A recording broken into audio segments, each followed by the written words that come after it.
Hey everyone, welcome back. Today we're talking about one of the most important topics in English, talking about yourself.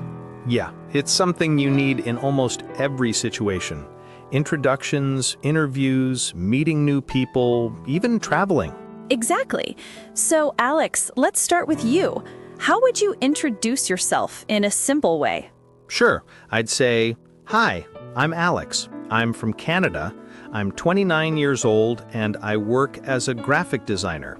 That's a clean, basic introduction. What about you? How do you usually introduce yourself? I'd probably say, "Hi, I'm Emma. I'm originally from the UK, but I live in Amsterdam now. I teach English and I love what I do." Nice. I like how you added originally.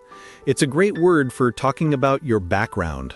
Yes, listeners, originally means in the beginning or where you first came from. So, Alex, if someone asked you to talk more about your personality, what would you say? I'd say I'm friendly, a bit introverted sometimes, and very curious about other cultures. That's true. You're always learning something new. Thanks.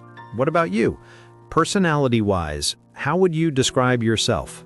I'd say I'm organized, creative, and maybe a little stubborn, especially when it comes to my projects. Oh, I've noticed that. For our listeners, stubborn means someone who doesn't easily change their mind. Right. And introverted means a person who feels more comfortable in quiet places or with small groups. So, Alex, tell us about your hobbies. Well, I love drawing, obviously, and I also enjoy cycling and cooking. What about you? I'm really into photography. I love capturing small, everyday moments. And I also read a lot, mostly novels and psychology books. That fits your personality, curious and reflective. Thank you. What would you say a typical day in your life looks like? I usually wake up around 7:30, make coffee, check emails, then teach lessons until the afternoon. After that, I go for a walk or read. Sounds peaceful. What about your daily routine? Mine's a bit chaotic.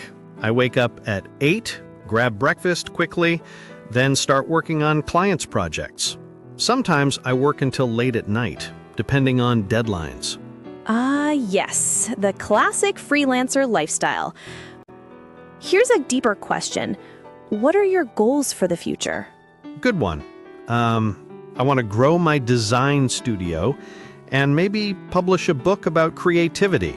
That's amazing. I can totally see you doing that. Thanks. What about you? I'd like to travel more and maybe create an English learning course for beginners. Something simple, friendly, and fun. That sounds perfect for you. For anyone learning English, notice we often say, "I'd like to," when we talk about future goals or dreams. It's softer and more natural than saying "I will." Exactly. Here's a classic interview question. What's one of your strengths? I think I'm good at explaining things clearly. Totally true. And what's one of your strengths? I'm good at focusing for long periods, especially when I'm working on something creative. Nice. And weaknesses? Oof, I procrastinate sometimes. Same here. I think everyone does. What about you? What's a weakness of yours? Maybe I overthink things. I often spend too much time making decisions. Let's talk a bit about our backgrounds. Where did you grow up? I grew up in a small town in England. Quiet, green, lots of parks. What about you? I grew up in Toronto. Big city, lots of people, lots of noise, totally different from your town. Yes, but both are great in their own way. Talking about yourself can feel scary for language learners. True, but it gets easier the more you practice. Start with simple details: your name, age, job, hobbies. Then slowly add more personal information as you become more confident. So that's our conversation about talking about yourself. We hope it gave you useful vocabulary and natural examples. Try introducing yourself in English today, even if it's just to the mirror. And remember, confidence comes from practice. See you next time. See you next time.